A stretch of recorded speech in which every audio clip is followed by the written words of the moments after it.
Welcome, listeners, to a brand new bonus episode of Oh My Word podcast. And today, special treat, what we're doing today is we're going behind the scenes to look a little bit at the making of one of my books, Heart of a Hunter, one of the End of Ever After series. I'm going to call it the 5th installment because really these books are part of a companion series, even though the best way to read them is in the order they were published, because some books do have spoilers a little bit about what occurs in other books. But even if you do read them out of order, I would still recommend reading all of them, of course, because it's all about seeing how these stories were retold. Because the End of Ever After series is a series of fairy tale retellings, and my editor described it the best by calling them memoir-style fairy tale retellings, because the structure of all of them, if you've heard any of these behind the scenes yet for some of the other books, is that they always take the regular fairy tale that we're familiar with, and what it sort of does is fill in the blanks, add more to the story, so that if you would take away all of the new things that were added, you still see the original story within it. And we're doing Heart of a Hunter today because it just recently came out in audiobook, a fantastic audiobook, which was read by Nathan Weiland, who was in our last bonus episode. So now it's available in print, ebook version, and audiobook. So you can collect all three. Anyway, let's get into it. So Heart of a Hunter is a Snow White retelling. And it's actually funny because even though it was the last one written, as we were working on these, my editor she's like, this one could have been one of the first ones in this series. Why was it one of the last ones? Well, because first of all, it was one of the last ones written, and the other books were already coming out at that point. But also because this was an interesting thing that I learned as I was writing the series is that so many things were able to click so well into place almost because I'd already written them, because I already had gone through these other stories. The 5th book to me was like a nice wrap up of all of them, which actually raises the question, just for all the writers out there, if you know you're going to write a series, is it better to just write them one at a time, or is it better to try to write as many as you can?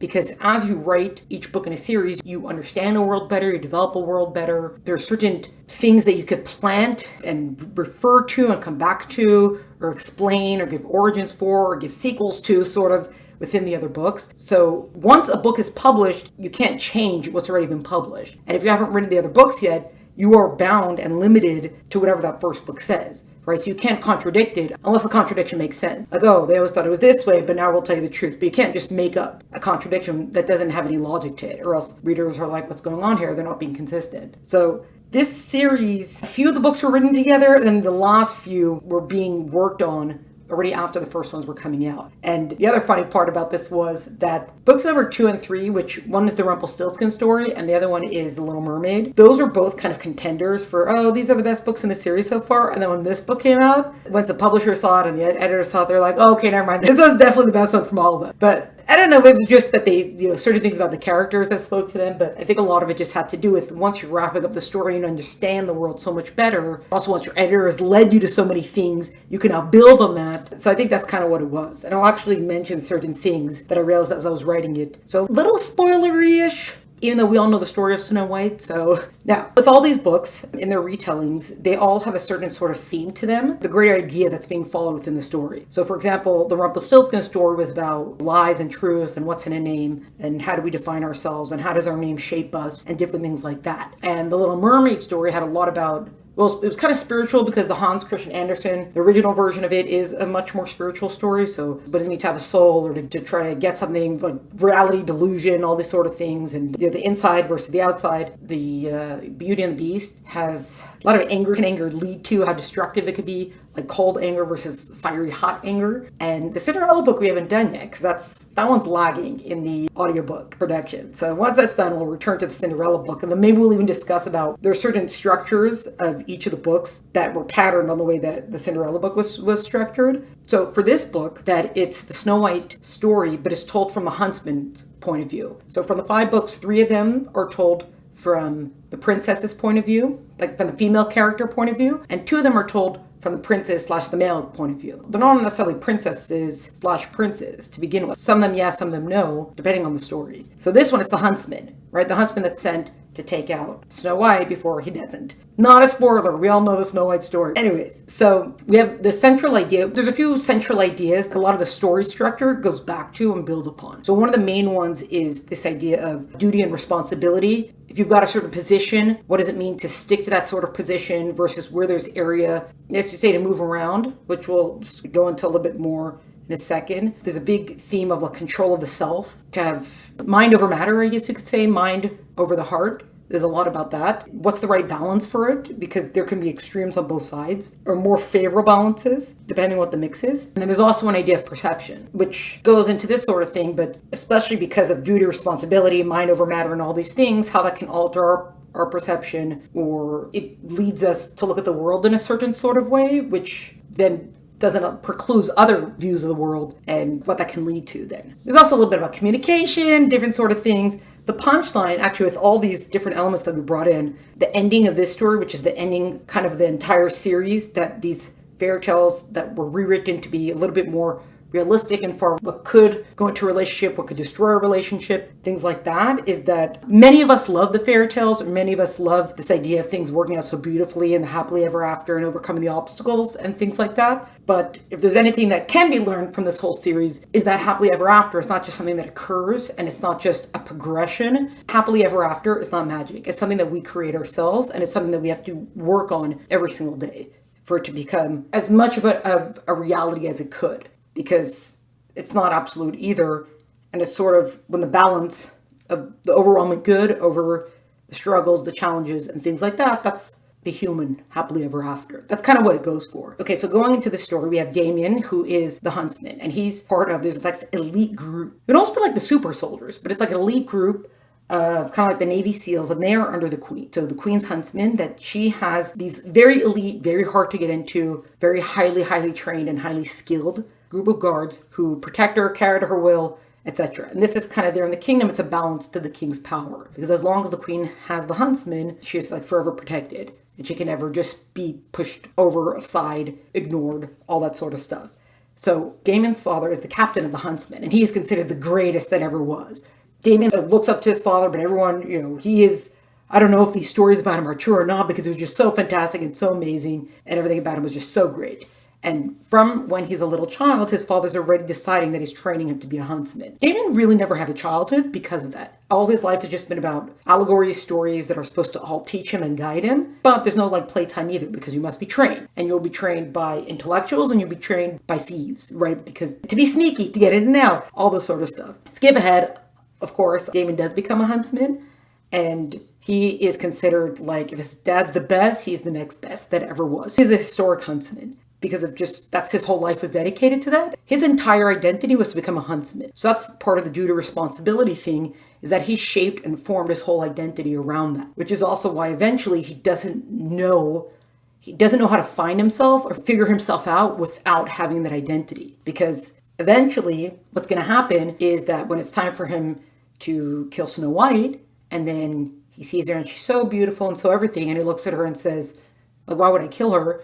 And he chooses not to, he all of a sudden is like, how could I not have done my queen's bidding, right? He has this whole guilt that starts to grow inside of him, because the queen is the queen, and my job is to only serve my queen, and if I didn't serve my queen, then what am I? What am I worth? What have I become? Instead of saying, there are times when what is asked is not okay anymore. The queen is only a human, and the things that she's asking to just kill an innocent person, that's a line I won't cross, not because I'm a lesser person, but because I'm more of a person, right?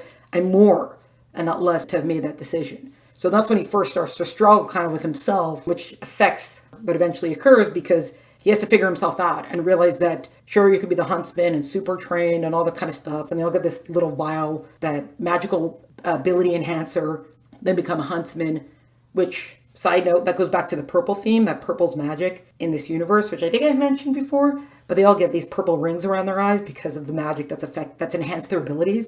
Anyways, so he can't figure himself out, and that affects a lot of his later decisions until he learns to accept, I'm not only a huntsman, I am not only either this or either that. There's me, and then there's the way that my skills, my values, my all the things that make me, the way that they look as a huntsman, the way that they look if I apply them to being a prince, the way they look if I apply them to this role or that role, or whatever, all these things. That's when he kind of eventually learns. Even though it takes him quite a journey to get there, and it's a little bit of a rocky road, of course. Now, the way the story plays out is when he chooses not to kill Snow White, who in this story is called Lila, he instead takes her to the dwarves' cottage, right, that they should protect her, because he can't always be the one protecting her. She needs a place that she could stay. He has to go back to the queen to pretend like he killed her, all this different kind of stuff. So he ends up leaving her there for a while till eventually the mirror on the wall gives her away. Then Damien has to go on the run because now the queen knows that you didn't fulfill her wishes. And this is also when he begins to start learning about himself. He actually eventually ends up in Azar's castle when Azar is battling being the beast. So that's the beast character. So he eventually ends up taking refuge with this banished prince. And they're purposely put there together to show this kind of dichotomy between them. That Azar, who's got so much anger, and he turns into this beast whenever he's so angry, and he's trying to fight for his humanity, the human side of him versus the beast side of him, always in a struggle, these two parts of him always at war with each other. And then you have Damien, who's trained to be a huntsman, and they're trained to be the will of the queen, the law of the queen. They deal with a lot of what they call quote-unquote bad apples, the rotted apples. That's what they deal with, removing that from the kingdom, and part of a very secret, covert way of keeping the kingdom safe. And his whole thing, it's also the human element to it, but we have to remember that just because we can do all these things, we are but human, right? And that's also a recurring theme, that your expectations of yourself are not realistic because you are forgetting that you are only a man. You're forgetting that you are not this perfectly sculpted being. You are only a man, and a man will at times have to battle the mind and the heart, figure out value, emotion, reason, all these sort of things. You have to remember this is part of the human condition, because Damien is he doesn't get it because he's been so focused on just being a huntsman. He's been so focused on serving the queen that, again, he doesn't know how to deal with things. So eventually he has to come back to the forest, and he finds Princess Lila, Snow White, in the coffin, in the glass casket, because assumedly she's dead. But what happened is, and this actually goes back to the original tale, is that when she took the bite of the apple, the queen reveals herself, and so she doesn't swallow properly and she chokes on it. So that actually keeps her alive. So it's not like a resurrection thing that occurs. She's actually still alive, just barely, because the poison is slowly seeping into her. She's slowly not breathing anymore, but she's not actually dead because she choked on the apple. When he bends over and the dwarfs are like, oh, look at the hero return and his true love's kiss, blah, blah, blah, all this beautiful stuff. In the meantime, he's actually just getting the apple out of her throat, and that's how he awakens her, because he gets her to stop choking on the apple and the poison that's there. Okay, it's not so simple. They have to get someone to come take the poison out and all that, et cetera, et cetera, et cetera. So this is part of referring to the beginning about when you're writing series and you kind of come back on certain things and give origins and sequels. This is one other book that we see Marie in. Marie is Ella's, from Cinderella, her fairy godmother. And we see her here because there's one scene in the Cinderella book where there's a poison scene. Not going to say too many details just yet. And we see Marie as someone who can combat poison. Like, she's got her magical skills, or she's figured it out. Certain poisons and things like that. So Marie is called to help save Lila from the poison. It kind of brings it all together over there. She comes back again later, which, again, you'll have to see the book to figure out where else does she factor into the story. So another character who comes back, who we see again, is Yarrow. Yarrow is someone who we saw in Human Again. He was kind of someone who guided Azar a little bit. He is a magical. Oh, we first saw him in the Rumpelstiltskin story. He is Mage Merlin's mage master. That's the first time we see him. And he comes back again in Beauty and the Beast, and he's again here. From all the characters, him and Damien kind of hit it off the best. Not that they're just, they're not besties for life. Well, actually, they kind of are. There's something about each other they both get. There's just like a unique connection between them. Yarrow really comes through for Damien a lot. There's sometimes that Damien does him some favors. We don't see everything, but we do see some of this relationship there. So that's a side note over there. Someone who gets brought back. Anyways, after Damien saves Snow White from choking on the apple, they now have to go back to the palace to reinstate Lila. She's the real heir to the throne, not the queen. So they go back, etc., etc., etc. There's one scene I'm not going to talk about. Pretty powerful scene. I remember my editor's reaction to it was just, wow, I just read that scene. Like, wow. Maybe not in those exact words, but it was kind of like, wow, okay. Anyways, so what happens? At this point, they say we can't let the kingdom fall into instability. There's a queen, and if you topple the queen, and this princess is supposed to be dead, has come back from the dead, what's going on here? We have to make sure that there's stability in the kingdom, right? That's first and foremost. Always in government and countries, and if you want to make sure that everybody's happy and safe and whatever, you have to make sure there's stability in the upper echelons of power. So what are we going to do? So Lila says the people will know whatever story we tell them. There's another theme that comes back about how stories are crafted, right, to give a certain kind of perception. And we have the princess who came back and the queen and etc. But if we cast them in a certain way, right, if we tell them certain things, then the people will buy into the story if they like the narrative, is basically what Lila kind of points out. Part of that narrative is that Damien woke her up with true love's kiss. And so that's another thing, that Damien, instead of just going with it, he can't handle it because it's not true, right? It's dishonest. He doesn't know how to do that. He's a very straight shooter, Damien. Also because he has excellent aim, but also because he's a very honest, straightforward person. We're in control of ourselves. We can't just give into fancy and flight and all this sort of stuff. How can I live under this quote unquote, this lie? And maybe if I'm living under this quote unquote lie, that means that, maybe Lila doesn't even want me to be here. Maybe she's just playing the part of being like, oh, I'm so excited to get to marry my prince now. Maybe it's not true, because the rest of it's not true, so how is this true? There's a lot of different stuff that goes in there. So he also has to struggle with a lot of that stuff of, we're putting out the story to the people, but it's not even true, so what's true anymore? Who am I anymore? If I become a prince, then I'm not a huntsman. If I'm not a huntsman, I'm nothing that I was raised to be. Can I make my parents proud like this? Oh, he didn't mention his parents were killed because he didn't do what he was supposed to do. So that's more guilt that's on top of him, and he lets the guilt come in. He lets it weigh down on him, sort of like, how can I be happy when this one thing led to this one decision I made, which he doesn't yet understand that, no, you made the right decision, and there was no other decision to have made, even with the consequences to follow, because you couldn't have killed this innocent person. So it did lead to the death of the parents, which you feel so guilty about. But it doesn't mean that you can't now redefine and find different meaning or purpose in your life now. It's not, you don't have to just get stuck in the guilt and the grief and the sadness, which is sort of what he does. Till eventually, he goes to help in some of the wars that were mentioned in some of the other books, and eventually he comes back and he starts looking at some of the other quote-unquote fairy tales around him, and the way each couple's relationship is a little bit different. Each couple's relationship plays out differently, and sort of, do I really want to be like this? Am I really like that if I behave this sort of way? Until eventually, slowly he starts to kind of straighten himself out and then figure out who he wants to be, figure out what's really important, figure out that, the morals and the values and everything that makes him are still there. Just because he's not a huntsman doesn't mean he still doesn't have all the good traits and qualities. And it's the good traits and qualities that would attract Lila to him, that make him him. He doesn't have to be a huntsman to always look out for her, right? He just has to be dedicated and devoted to her to look out for her. So it's a lot of things like that. Now, for some of the other things that just get to come in here and get to play out over here, there's one of the stories that's told. There were a lot of either allegories and fables that I pulled from a lot of places. Now I don't really remember where I took them all from. I borrowed them and kind of changed a few details to make it fit these stories, because this is all this whole fairy tale realm. So I was pulling in a lot of folklore and things like that. So you have the one story of, this is the rewritten version. I think I switched out some of the animals for it. Damien's dad tells him there was once a wolf who left his cave. The sun cast a shadow, right, where the sun, the way it was.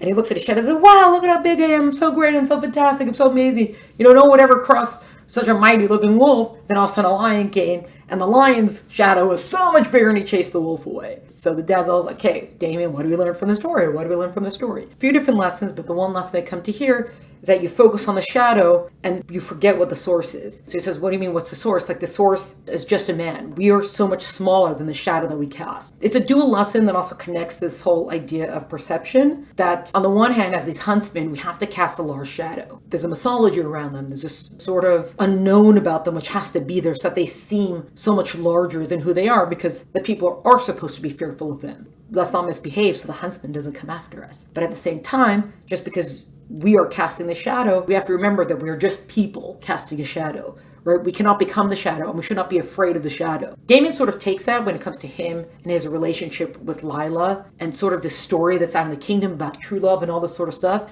He turns that all into this massive shadow that's being cast, and he feels like he's standing there as the human in front of the shadow. How can I ever meet these expectations? Until it's like, no, you got to refocus, right? You got to remember, where's the source? Where's the origin point of these things? Another thing with perception, which actually doesn't necessarily have to do with this, it's a total side thing. When he goes to Azar, when he goes to the beast character, so some of the scenes are a little bit partially repeated, just because if you read one book, you haven't read the other, so you still have to know, what's going on in the scene and things like that. Also because of the way you see the scene playing out from each perspective. So the Beast character describes it in his way, Damien describes it in his way.